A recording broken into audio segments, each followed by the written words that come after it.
Depuis plus de 6 décennies, Sheila a enchanté des millions de personnes par sa voix, sa résilience et sa capacité à se réinventer au fil du temps. D'un modeste stand de marché à Créteil aux scènes les plus prestigieuses de France, et d'ailleurs, elle a vécu une vie que beaucoup enviaient, mais que peu comprenaient vraiment.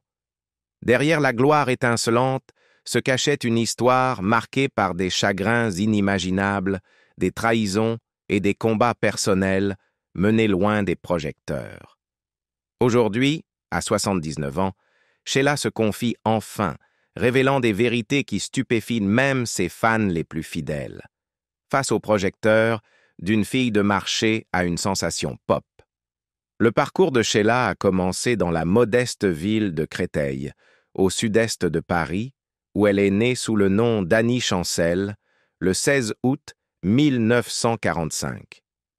Elle a vu le jour dans une France encore marquée par les épreuves de la guerre, au sein d'une famille modeste, mais riche de valeurs solides. Son père, André Chancel, était un marchand de confiserie qui sillonnait les marchés de la banlieue parisienne, tandis que sa mère, Micheline Gaultier, se consacrait à soutenir l'activité et à élever leur fille unique. Dès ses premiers souvenirs, l'univers d'Annie était rempli des couleurs vives, des parfums sucrés et des sons animés de la vie des marchés. Le fracas des étals monté à l'aube, les bavardages des clients et les effluves des douceurs composaient la toile de fond de son enfance. Les journées d'Annie se partageaient entre l'école et l'aide qu'elle apportait au stand familial, souvent sur des marchés comme ceux de Charenton et de Saint-Maur. Dès l'âge de 14 ans, elle accompagnait déjà ses parents dans leurs tournées, apprenant non seulement la valeur du travail, mais aussi l'art de tisser des liens avec les gens. Même dans ce cadre ordinaire, elle se faisait remarquer. Les clients étaient charmés par son don naturel pour le chant. Qu'elle réapprovisionne les bonbons ou rende la monnaie, Annie fredonnait et chantait avec une telle constance que les habitués la surnommèrent affectueusement « la radio ». La musique n'était pas qu'un passe-temps, elle était ancrée au rythme même de sa vie quotidienne. Dès l'âge de 8 ans, la fascination d'Annie pour la mélodie prit une tournure plus structurée. Elle commença à étudier le piano et le solfège, faisant preuve d'une discipline précoce étonnante pour son jeune âge. Bien qu'elle ait un temps rêvé de devenir artiste de cirque ou écuyère, une passion nourrie par les saltimbanques croisées lors des foires, la musique s'imposa peu à peu comme sa véritable vocation. Encouragée par la joie que son chant procurait aux autres, elle s'entraîna assidûment, conciliant ses leçons avec ses responsabilités domestiques et commerciales. Elle fréquenta l'école communale de la rue de Patay à Paris. Là, Annie était une élève appliquée, bien que plus passionnée par la musique et la scène que par les mathématiques ou la géographie. À l'adolescence, à la fin des années 1950, ses goûts musicaux s'élargirent. L'essor du rock'n'roll et la vague yéyé française captivèrent de son imagination. Elle absorba les sons d'idoles américaines comme Elvis Presley et de stars françaises comme Johnny Hallyday, rêvant un jour de quitter les marchés pour monter sur scène. En 1960, à 15 ans, sa confiance croissante la poussa à intégrer des groupes de rock amateurs, dont un bref passage avec les Guitar Brothers. Bien que ses premières expériences fussent locales et modestes, elles furent essentielles pour forger sa présence scénique.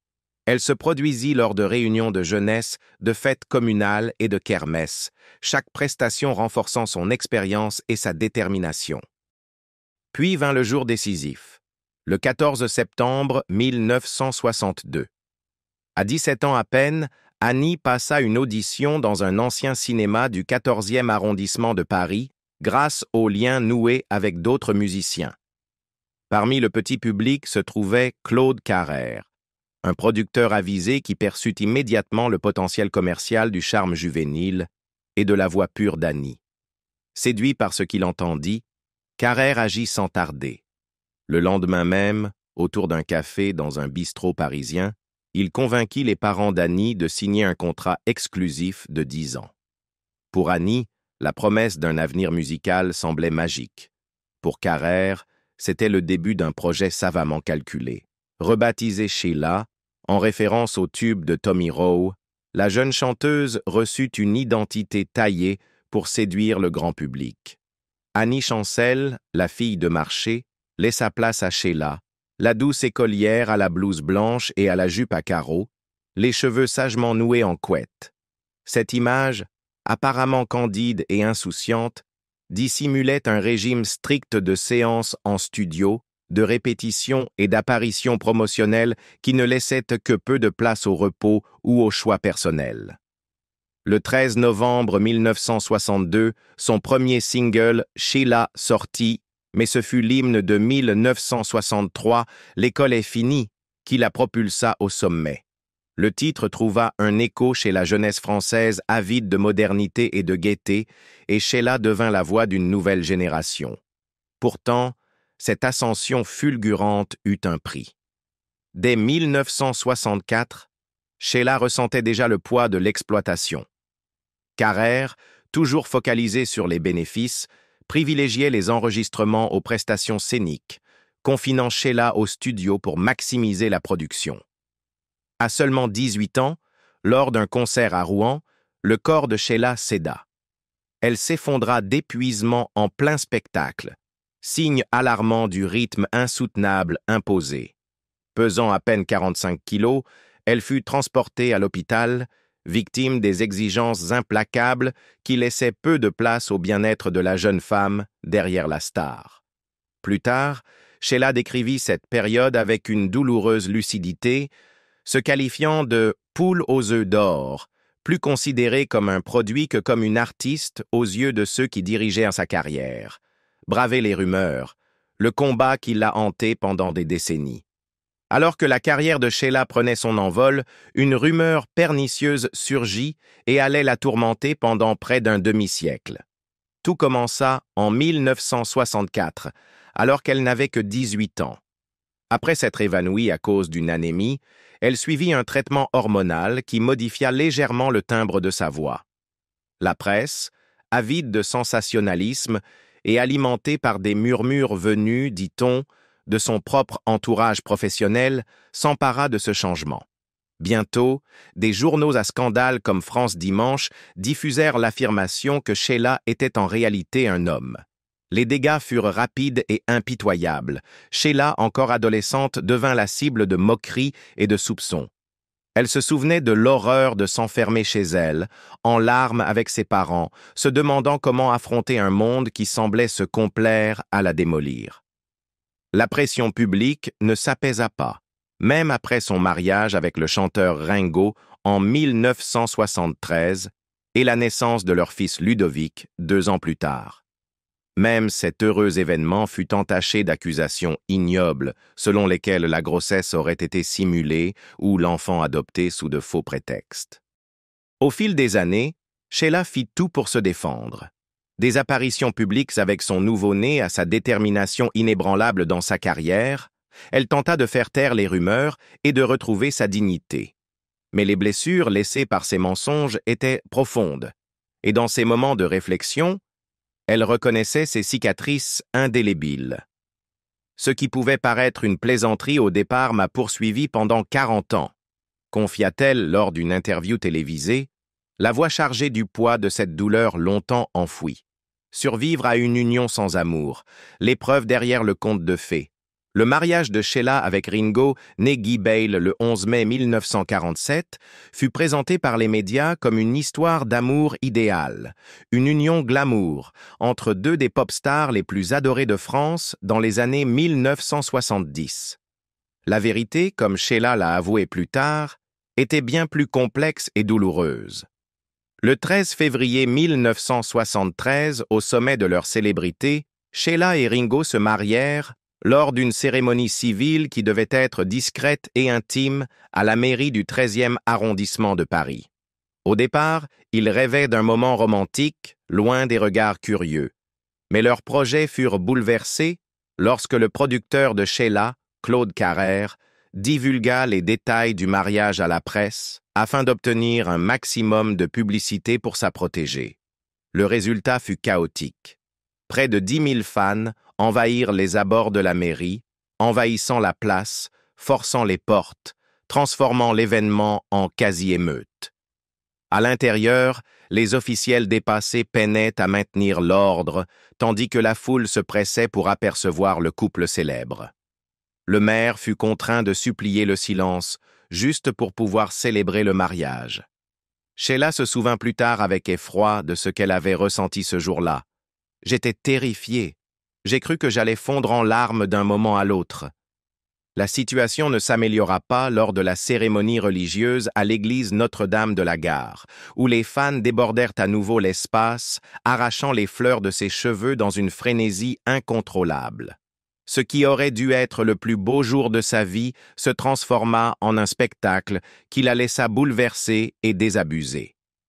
Dans les premiers mois du mariage, Sheila avoua avoir été séduite par l'apparence de Ringo. Grand, brun, au charme ténébreux, il correspondait à l'image de l'homme idéal qu'elle s'était imaginé à l'époque. Il correspondait à mon idéal masculin. Je prêtais plus attention au physique qu'à l'intellect, confia Sheila lors d'une interview, repensant avec une tendre amertume à la naïveté de sa jeunesse. Pourtant, au fil des mois et des années, il devint évident que leur relation manquait des bases émotionnelles profondes nécessaires à un mariage durable. En 1975, lorsque Sheila donna naissance à leur unique enfant, Ludovic, les fissures du mariage étaient devenues impossibles à ignorer. Ce qui avait commencé par de petites irritations se transforma en un profond éloignement. Sheila révéla plus tard qu'elle avait découvert l'infidélité de Ringo durant sa grossesse, une trahison qui la laissa isolée à un moment où elle espérait construire une famille. Malgré la naissance de Ludovic le 7 avril 1975, la relation était irréparable. L'arrivée de leur fils, au lieu de les rapprocher, ne fit que souligner combien il ne restait entre eux qu'une image publique vidée de substance. Sheila fit de son mieux pour offrir à Ludovic une vie normale, négociant un droit de visite et encourageant Ringo à s'impliquer dans sa vie. Mais Ringo, raconta-t-elle avec douleur et frustration, fit rarement cet effort. Ludovic vit son père seulement quelques fois au cours de sa courte vie. Trop rarement pour se forger de véritables souvenirs de vacances, d'étapes partagées ou même de simples moments père-fils. Sheila dut endosser seule la responsabilité de l'éducation, essayant d'être à la fois mère et père pour un garçon qui, aux yeux du public, appartenait à une famille de contes de fées qui n'avait jamais réellement existé. La séparation officielle eut lieu en 1979, lorsque Sheila et Ringo finalisèrent leur divorce. Il n'y eut pas de grand scandale public, aucun titre sensationnel au-delà de ce qui avait déjà rempli les colonnes des journaux au fil des années de leur éloignement. Pour Sheila, le divorce ne fut pas un moment d'amertume, mais plutôt une fermeture discrète. Elle en parla sans haine, déclarant simplement « Je n'ai jamais revu mon mari depuis 1979. Je n'ai ni colère ni agressivité. Je n'ai simplement plus rien à lui dire. » Pourtant, les conséquences émotionnelles demeurèrent. Ludovic, déjà marqué par le poids du regard public et des rumeurs familiales, portait les cicatrices invisibles de l'absence de son père. Sheila parle souvent du mal causé par cet abandon, affirmant sans détour « Ringo est l'absent qui a causé beaucoup de tort à son fils. » Elle regretta que Ludovic n'ait jamais eu l'occasion de confronter son père, de lui demander des comptes ou une réconciliation. Au lieu de cela, la distance resta béante, ajoutant une couche supplémentaire de chagrin à l'histoire familiale déjà complexe et douloureuse de Sheila. L'agonie d'une mère, perdre Ludovic et affronter l'impensable. Le 7 juillet 2017 marque le jour où le monde de Sheila a basculé à jamais, une date gravée dans la douleur alors qu'elle affrontait la perte inimaginable de son unique enfant. Ce soir-là, son fils, Ludovic Chancel, s'est éteint à l'âge de 42 ans après une grave crise de santé liée à l'usage dangereux de substances nocives. Il avait été retrouvé inconscient à son domicile parisien 2 jours plus tôt et transporté en urgence à l'hôpital Georges Pompidou, où, malgré les efforts des équipes médicales, il ne reprit jamais connaissance. Sheila, impuissante, assista à la fin tragique du long combat de son fils bien-aimé. Les difficultés de Ludovic avaient commencé en 2002, après la rupture douloureuse avec Rosa, une femme que Sheila appelait affectueusement « une petite femme merveilleuse ». Cette période marqua le début de longues années durant lesquelles Ludovic, accablé par ses blessures personnelles et le poids des attentes publiques, s'égara dans des comportements destructeurs. Pendant 15 ans, Sheila déploya toutes ses forces pour le soutenir. Elle finança des programmes de rétablissement, lui offrit la sécurité de son foyer et tenta à maintes reprises de l'éloigner des mauvaises influences. Par moments, Ludovic semblait aller mieux, trouvant des instants de paix et de stabilité, mais le poids de ses tourments personnels restait difficile à surmonter. La nuit de sa disparition apporta non seulement le chagrin, mais aussi une révélation choquante. Plutôt que de lui porter secours ou d'appeler les urgences, une personne présente choisit de photographier Ludovic dans ses derniers instants, un acte qui blessa profondément Sheila. La photo montrait son fils en détresse, alors qu'il avait avant tout besoin de compassion. Sheila décrivit l'angoisse de découvrir cette image. Il y a un homme à terre, et au lieu de l'aider, on prend une photo? Dans quel monde vit-on? Déterminée à protéger la dignité de son fils, Sheila engagea des actions en justice pour récupérer et détruire ce cliché, espérant préserver la mémoire de Ludovic d'une telle cruauté. Malgré toutes les épreuves, Sheila parla toujours de Ludovic avec un amour inconditionnel. Elle reconnut ses difficultés, mais célébra aussi sa gentillesse, son charme et son imagination débordante. Il n'était qu'amour et intensité, confia-t-elle. C'était un être qui aspirait à la lumière, même si la vie le tirait parfois vers l'ombre. Après le décès de Ludovic, Sheila choisit de continuer à chanter. La musique devint sa bouée de sauvetage, un moyen de survivre à l'insoutenable. Certains critiques s'interrogèrent sur son retour rapide sur scène, mais Sheila s'expliqua simplement. S'arrêter aurait signifié céder au désespoir. Le chant l'aida à honorer la mémoire de Ludovic et à trouver la force de tenir debout. Si vous voulez que je meure, alors oui, on arrête tout. Mais si vous voulez que je vive, on ne s'arrête pas, dit-elle. Des mots nés de la douleur d'une mère, mais aussi de sa volonté farouche de continuer.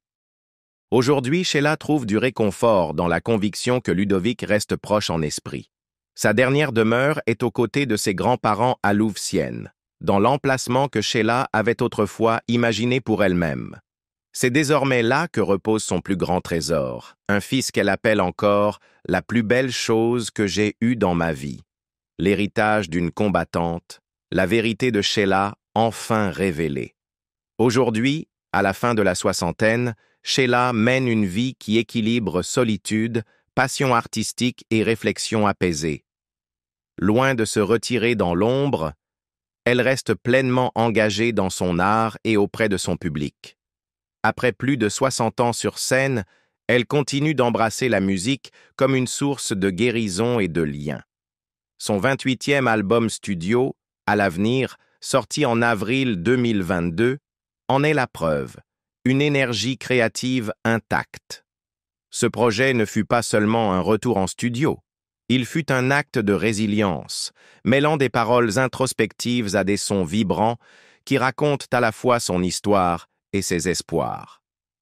Dans ses interviews, Sheila a décrit À l'avenir comme une œuvre à la fois de mémoire et de défi, un hommage à tout ce qu'elle a traversé et une promesse à elle-même et à ses soutiens que la peine ne définira pas ses derniers chapitres. La sortie de l'album a été suivie par un projet de tournée nationale, 8.0, un titre choisi pour refléter le cap de son âge et son refus de ralentir. Même si le temps laisse ses marques, Sheila avance avec grâce, déterminée à partager sa voix tant qu'elle peut apporter du réconfort ou de la joie. La vie quotidienne de Sheila est désormais marquée par une simplicité assumée. Elle partage son temps entre son appartement parisien et des retraites paisibles à la campagne, où elle trouve la sérénité au milieu de la nature. Le jardinage est devenu une passion, un moyen de rester ancré et en lien avec le monde d'une manière que la célébrité ne lui a jamais offerte. Elle évoque souvent le réconfort qu'elle trouve à soigner ses plantes, à les voir pousser et s'épanouir, un petit remède significatif face aux pertes endurées. Son cercle proche est réduit, mais Sheila accorde une immense valeur aux amitiés qui ont résisté au temps. Elle reste liée à des artistes comme Françoise Hardy, unis par un parcours commun de gloire et de combat personnel. Contrairement au tourbillon de ses jeunes années, accaparée par les studios et les sollicitations médiatiques, Sheila impose désormais son propre rythme. Elle choisit ses apparitions avec soin, privilégiant les projets qui ont du sens au feu de l'actualité. Ces dernières années, Sheila songe sérieusement à l'héritage qu'elle souhaite laisser au-delà de la musique. Elle a exprimé le souhait clair d'écrire ses mémoires, un projet qu'elle juge essentiel. Trop longtemps, d'autres ont façonné son récit, journalistes, anciens producteurs, voire des soi-disant amis. Aujourd'hui, elle veut que le dernier mot lui appartienne. Elle a laissé entendre que ce témoignage serait sans détour. Un regard honnête sur les triomphes, les trahisons, les joies et les drames qui l'ont façonné. Personne ne peut raconter mon histoire à ma place, a-t-elle déclaré dans un moment de franchise. Et si les fans spéculent sur la parution de ce livre, Sheila, elle, dit ne pas être pressée. Elle souhaite l'écrire à son rythme, selon ses propres termes. Malgré les épreuves, Sheila continue de se consacrer à des causes qui lui tiennent à cœur. Après la perte de son fils, elle soutient discrètement des associations qui viennent en aide aux familles confrontées à des difficultés émotionnelles et comportementales, espérant que son expérience puisse aider à éviter des drames similaires. Elle le fait sans chercher la reconnaissance, portée par sa profonde compréhension de la solitude de ses combats. Surtout, Sheila reste profondément liée à son public. Elle reçoit encore des lettres de fans qui suivent son parcours depuis des décennies, beaucoup la voyant comme un symbole de persévérance. Dans leurs mots, elle puise la force de continuer, de partager, de rester debout. Pour Sheila, la scène n'est plus un lieu de recherche d'applaudissements ou de récompenses. C'est un acte de survie, un sens donné à la vie, un hommage à ceux qu'elle a aimés et perdus. Quelle chanson de Sheila vous évoque les souvenirs les plus forts? Partagez-la en commentaire. Et si cette histoire vous a touché, n'oubliez pas de liker, partager et vous abonner pour d'autres plongées au cœur des vies de figures extraordinaires.